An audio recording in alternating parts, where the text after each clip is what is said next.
팀워크의 정의는 너무나 다양합니다. 이것을 이해하는 것이 팀워크를 향상시키는데 첫 번째 단계라 할 수 있습니다. 팀워크란 팀과 일이라는 키워드가 합해진 단어로서 팀 구성원이 공동의 목적을 달성하기 위하여 상호관계성을 가지고 협력하여 업무를 수행하는 것입니다. 팀워크에 대한 이해를 돕기 위해서는 응집력과 차이를 이해하는 것이 중요합니다.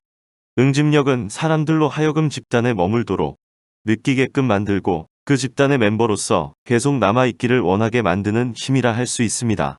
즉, 팀워크와 응집력의 차이는 팀이 성과는 내지 못하면서 분위기만 좋은 것이 아니고 응집력이 좋은 것이라고 할 수 있습니다. 팀워크의 유형은 협력, 통제, 자율로 구분되는데 조직이나 팀의 목적, 그리고 추구하는 사업 분야에 따라 서로 다른 유형의 팀워크를 필요로 합니다. 효과적인 팀이란 팀 에너지를 최대로 활용하는 고성과 팀을 말합니다. 팀원들의 강점을 잘 인식하고 이들 강점을 잘 활용하여 팀 목표를 달성하는 자신감에 찬 팀입니다. 또한 효과적인 팀은 업무 지원과 피드백, 그리고 동기부여를 위해 구성원들이 서로 의존하는 팀입니다. 한마디로 말해서 효과적인 팀은 다른 팀들보다 뛰어나다는 결론에 다다릅니다. 효과적인 팀의 특징 10가지를 살펴보면 다음과 같습니다.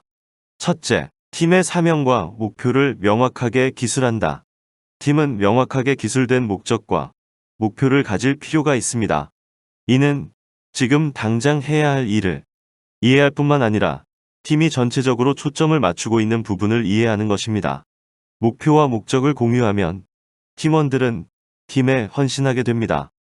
따라서 효과적인 팀의 리더는 팀의 목표를 규정하는데 모든 팀원을 참여시킵니다. 두 번째, 창조적으로 운영된다. 실험 정신과 창조력은 효과적인 팀의 중요한 지표이다. 이러한 팀은 서로 다른 업무 수행 방식을 시도해 봄으로써 의도적인 모험을 강행합니다. 실패를 두려워하지 않으며 새로운 프로세스나 기법을 실행할 수 있는 기회를 추구합니다. 또한 효과적인 팀은 문제를 다루거나 결정을 내릴 때 유연하고 창조적으로 행동합니다. 세 번째, 결과에 초점을 맞춘다. 필요할 때 필요한 것을 만들어내는 능력은 효과적인 팀의 진정한 기준이 됩니다. 효과적인 팀은 개별 팀원의 노력을 단순히 합친 것 이상의 결과를 성취하는 능력을 가지고 있습니다. 이러한 팀의 구성원들은 지속적으로 시간, 비용 및 품질 기준을 충족시켜준다. 최적 생산성은 바로 팀원 모두가 공유하는 목표입니다. 네 번째, 역할과 책임을 명료화시킨다. 효과적인 팀은 모든 팀원의 역할과 책임을 명확하게 규정합니다. 팀원 각자는 자신에게서 기대되는 바가 무엇인지를 잘 알고 있으며 동료 팀원의 역할도 잘 이해하고 있습니다. 효과적인 팀은 변화하는 요구와 목표 그리고 첨단 기술에 뒤처지지 않도록 역할과 책임을 새롭게 수정합니다. 다섯 번째, 조직화가 잘 되어 있다. 효과적인 팀은 출발에서부터 규약, 절차, 방침을 명확하게 규정한다. 잘 짜여진 구조를 가진 팀은 자체적으로 해결해야 하는 모든 업무, 과제의 요구에 부응할 수 있습니다. 여섯 번째, 개인의 감정을 활용한다. 스포츠팀의 코치는 운동선수가 지닌 역량을 끊임없이 파악합니다. 이와 마찬가지로 효과적인 팀의 리더는 팀이 지닌 지식, 역량 및 재능을 정기적으로 파악합니다. 팀 리더는 팀원의 강점과 약점을 잘 인식하며 따라서 팀원 개개인의 능력을 효율적으로 활용합니다. 일곱 번째, 리더십 역량을 공유하며 구성원 상호 간의 지원을 아끼지 않는다.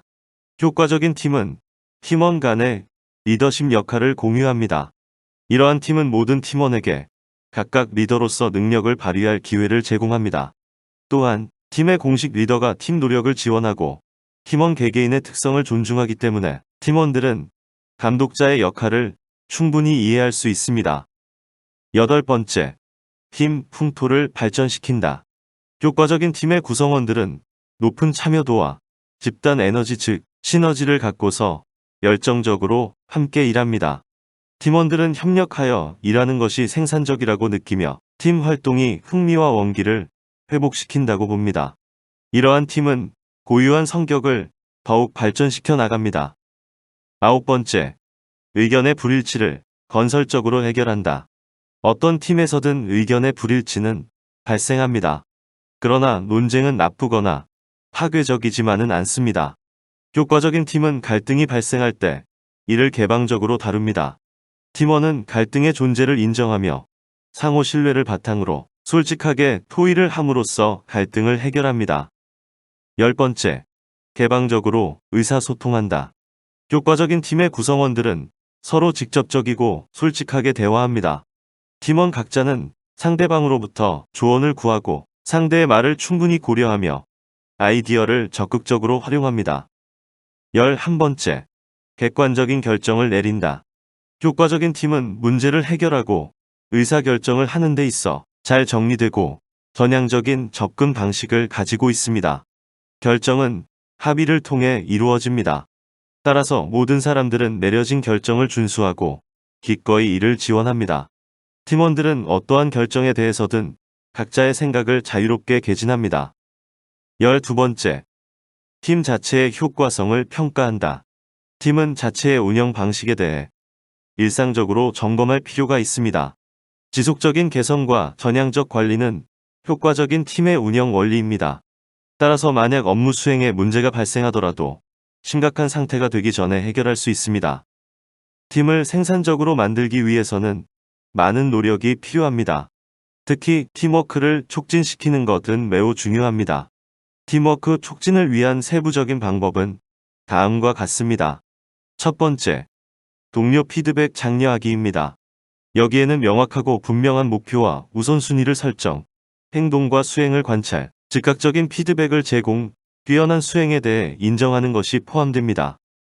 두 번째, 갈등을 해결하기 위해 필요한 질문과 의견에 대한 것입니다. 내가 보기에 상대방이 꼭 해야만 하는 행동, 상대방이 보기에 내가 꼭 해야만 하는 행동, 내가 보기에 내가 꼭 해야만 하는 행동, 상대방이 보기에 스스로 꼭 해야만 하는 행동 등이 여기에 포함됩니다. 세 번째, 협력을 장려하는 환경을 조장하기 위한 배경에 대한 것입니다.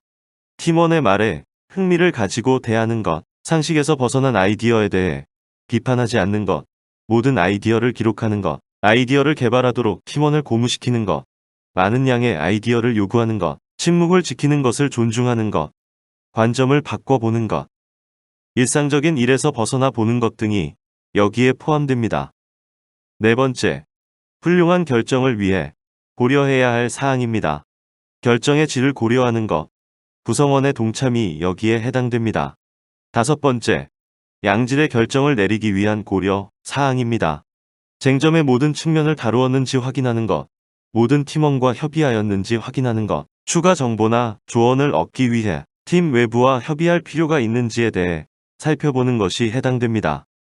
여섯 번째, 구성원의 동참입니다.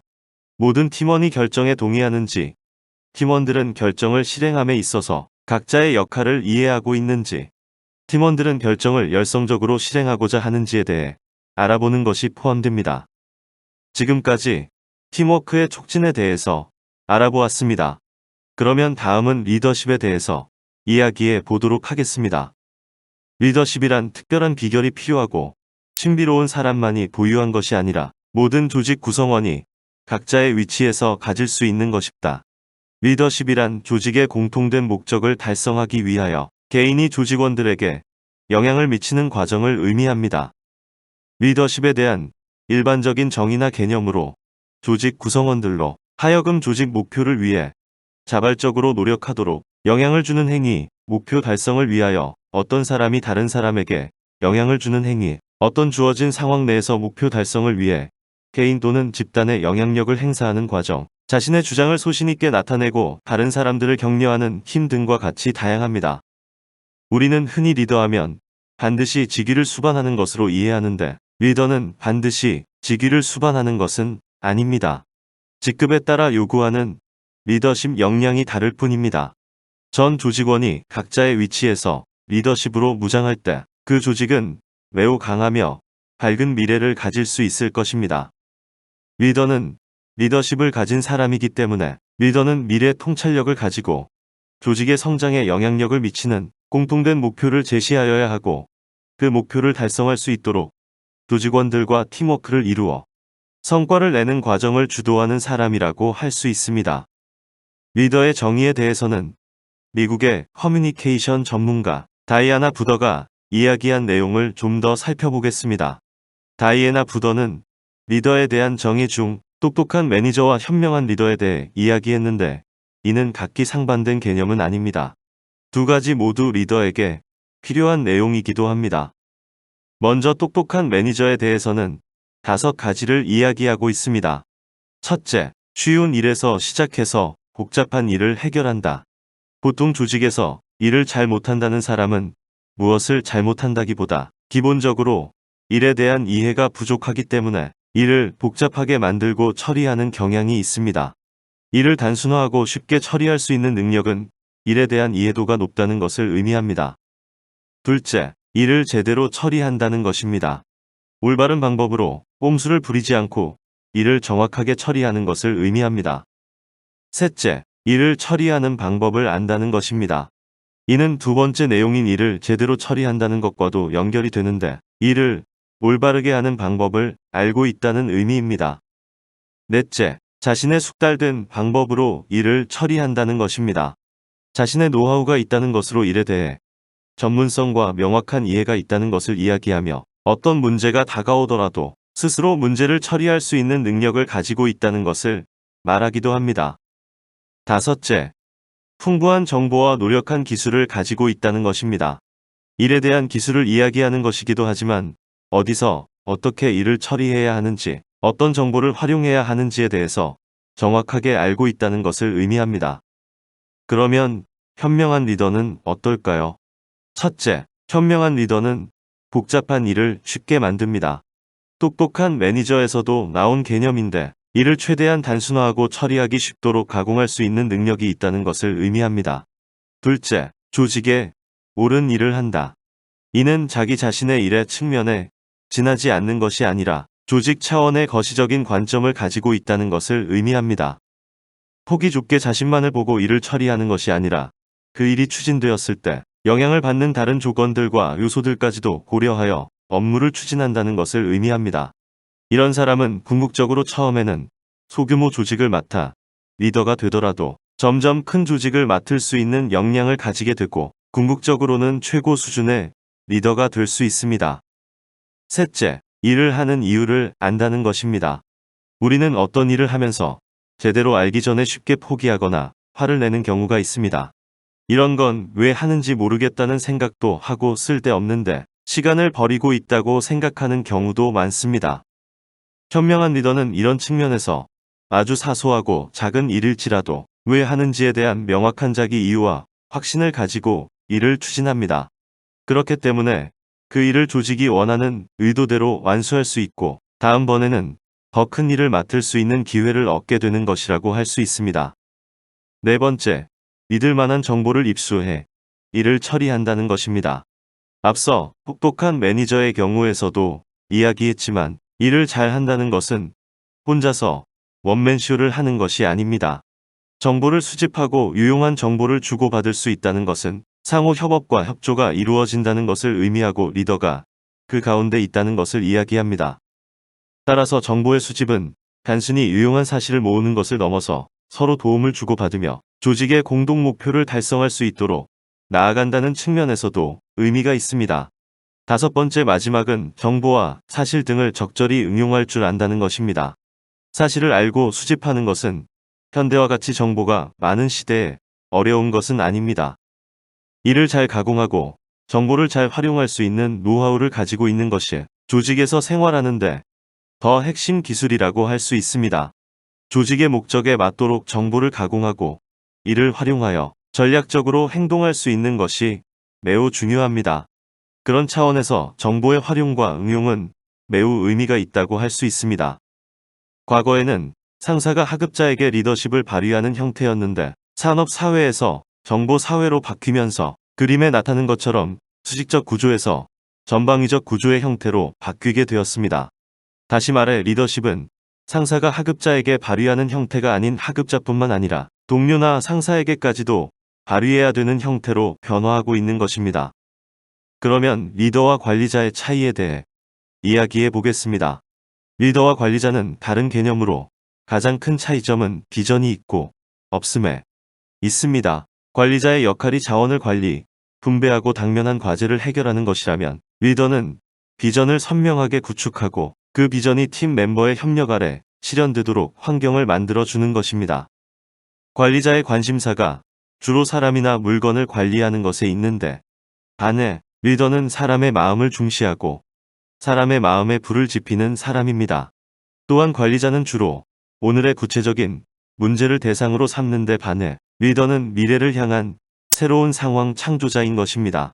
관리자는 어떻게 할까에 초점을 맞춘다면 리더는 무엇을 할까에 초점을 맞춥니다.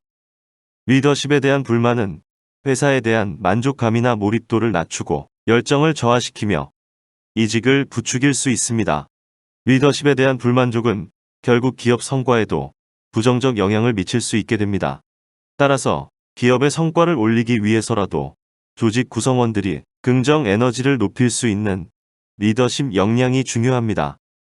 제대로 된 리더십 역량을 발휘하기 위해서는 배려와 관심의 감성 터치는 물론 창의적이고 혁신적인 모습도 균형 있게 갖추고 있어야 합니다.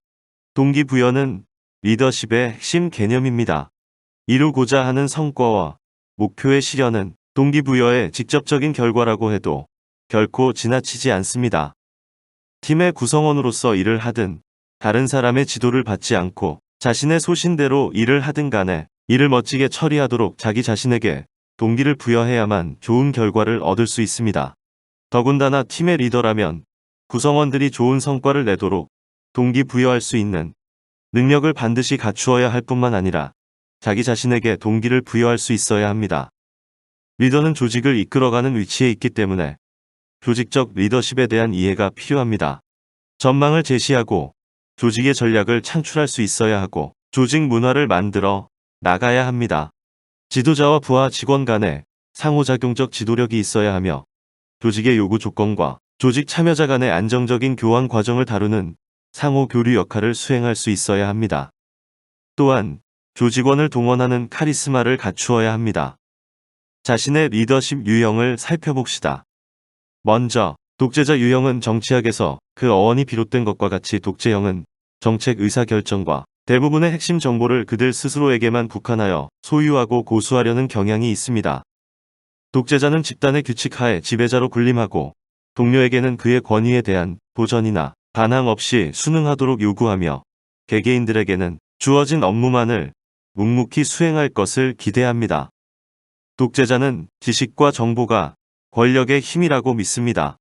이러한 까닭으로 대부분의 구성원들과 조직에 대한 핵심 정보를 혼자 독점하고 유지하려고 했으며 다른 구성원들에게는 기본적 수준의 정보만을 제공합니다. 독재자 유형은 언제 어디서나 가장 최고의 질적 수준을 요구합니다. 실수는 결코 용납되지 않으며 한 번의 실수는 곧 해고로 이어지거나 다른 형태의 징계로 이어집니다. 집단이 통제가 없이 방만한 상태에 있을 때 혹은 가시적인 성과물이 보이지 않을 때 사용한다면 효과적일 수 있습니다. 이러한 경우 독재자 유형의 리더는 팀원에게 업무를 공정히 나누어 주고 그들 스스로가 결과에 대한 책임을 지도록 일깨워주는 것이 중요합니다. 두 번째, 민주주의에 근접한 유형은 독재자 유형의 리더십보다는 관대한 편입니다. 리더는 그룹에 정보를 잘 전달하려고 노력하고 전체 그룹의 구성원 모두를 목표 방향 설정에 참여하게 함으로써 구성원들에게 확신을 심어주려고 노력합니다. 리더는 팀원들이 한 사람도 소외됨이 없이 동등하다는 것을 확신시킴으로써 비즈니스의 모든 방면에 종사하도록 합니다. 리더는 경쟁과 토론의 가치를 인식하여야 하며 팀이 나아갈 새로운 방향의 설정에 팀원들을 참여시켜야 합니다. 민주주의에 근접한이라는 말에서 알 수 있듯이 이 유형의 리더들이 비록 민주주의적이긴 하지만 최종 결정권은 리더에게만 있습니다. 혁신적이고 탁월한 부하들을 거느리고 있고 그러한 방향을 계속적으로 지향할 때 가장 효과적입니다. 리더에게는 옳고 그름을 결정할 책임이 있습니다. 파트너십 유형은 이전까지 논의한 리더십 형태와는 전혀 다른 형태의 리더십입니다. 독재자 유형과 민주주의에 근접한 유형은 리더와 집단 구성원 사이에 명확한 구분이 있지만 파트너십 유형은 구분이 희미하고 리더가 조직에서 한 구성원이 되기도 합니다. 리더는 조직 구성원들 중 한 명일 뿐입니다. 물론 다른 구성원들보다 경험이 더 풍부하겠지만 다른 구성원들보다 더 비중 있게 대우받아서는 안 된다는 것입니다. 집단의 모든 구성원들은 의사결정 및 팀의 방향을 설정하는 데 참여합니다. 집단의 모든 구성원들은 집단의 성과 및 결과에 대해 책임을 공유합니다. 소규모 조직에서 풍부한 경험과 재능을 소유한 개개인들에게 적합합니다. 신뢰, 정직 그리고 구성원들의 능력에 대한 믿음이 파트너십의 핵심 요소입니다. 변혁적 유형의 리더는 개개인과 팀이 유지해온 이제까지의 업무 수행 상태를 뛰어넘으려 합니다. 변혁적 리더는 전체 조직이나 팀원들에게 변화를 가져오는 원동력입니다. 변혁적 리더는 조직의 명확한 비전을 제시하고 집단 구성원들에게 그 비전을 쉽게 전달할 수 있습니다. 변혁적 리더는 뛰어난 사업 수완 그리고 어떠한 의사결정이 조직에 긍정적으로 영향을 미치는지 예견할 수 있는 능력을 지니고 있습니다. 변혁적 리더는 개개인에게 시간을 할애하여 그들 스스로가 중요한 존재임을 깨닫게 하고 존경심과 충성심을 불어넣습니다. 변혁적 리더는 구성원이나 팀이 직무를 완벽히 수행했을 때 칭찬을 아끼지 않고 사람들로 하여금 한 가지 일에 대한 성공이 미래의 여러 도전을 극복할 수 있는 자극제가 될 수 있다는 것을 깨닫게 합다. 감화, 변혁적 리더는 시범이 되어 구성원들이 도저히 해낼 수 없다고 생각하는 일들을 구성원들로 하여금 할 수 있도록 자극을 주고 도움을 주는 일을 수행한다. 리더십의 핵심 개념 중 하나는 임파워먼트, 즉 권한 위임입니다. 직원들에게 일정 권한을 위임함으로써 훨씬 수월하게 성공의 목표를 이룰 수 있을 뿐더러 존경받는 리더로 거듭날 수 있습니다. 자신의 능력을 인정받아 권한을 위임받았다고 인식하는 순간부터 직원들의 업무 효율성은 높아지게 마련이지만 안타까운 점은 많은 리더들이 직원들에게 권한을 위임하지 않는다는 것입니다. 임파워먼트란 조직 구성원들을 신뢰하고 그들의 잠재력을 믿으며 그 잠재력의 개발을 통해 고성과를 내는 조직이 되도록 하는 일련의 행위로 정의할 수 있습니다. 임파워먼트가 잘 되어 좋은 성과를 내는 조직이 되면 다음과 같은 이점이 나타났다. 나는 매우 중요한 일을 하고 있으며 이 일은 다른 사람이 하는 일보다 훨씬 중요한 일이라는 생각을 하게 됩니다. 일의 과정과 결과에 대한 나의 영향력이 크게 작용했다고 생각하게 되며 정말로 도전하고 있고 나는 계속해서 성장하고 있다고 생각하게 됩니다. 우리 조직에서는 아이디어가 존중되고 있다고 생각하며 내가 하는 일은 항상 재미가 있게 됩니다. 우리 조직의 구성원들은 모두 대단한 사람들이며 다 같이 협력해서 승리하고 있다고 생각하고 느끼게 됩니다. 진정한 임파워먼트는 혁신성과 자발성을 이끌어내고 조직 전체의 목적에 헌신하도록 유도함으로써 방향감과 질서의식을 실제로 창출하게 합니다. 진정한 임파워먼트를 위해서는 세 가지 기준이 반드시 충족되어야 합니다. 첫째, 여건의 조성입니다. 임파워먼트는 사람들이 자유롭게 참여하고 기여할 수 있는 일련의 여건들을 조성하는 것입니다. 그것은 사람들에게 행해지는 어떤 행동이 아니라고 할 수 있습니다. 둘째, 재능과 에너지의 극대화입니다. 임파워먼트는 사람들의 재능과 욕망을 최대한으로 활용할 뿐만 아니라 더 나아가 확대할 수 있도록 하는 것입니다. 셋째, 명확하고 의미 있는 목적에 초점을 두는 것입니다. 임파워먼트는 사람들이 분명하고 의미 있는 목적과 사명을 위해 최대의 노력을 발휘하도록 해주는 것입니다. 진정한 임파워먼트는 혁신성과 자발성을 이끌어내고 조직 전체의 목적에 헌신하도록 유도함으로써 방향감과 질서의식을 실제로 창출하게 합니다. 오늘은 팀워크와 리더십에 대해 알아보았습니다. 오늘의 과제는 제가 웹하드에 올려놓은 리더십 유형 진단을 해보시고 결과를 올려주는 것입니다. 감사합니다.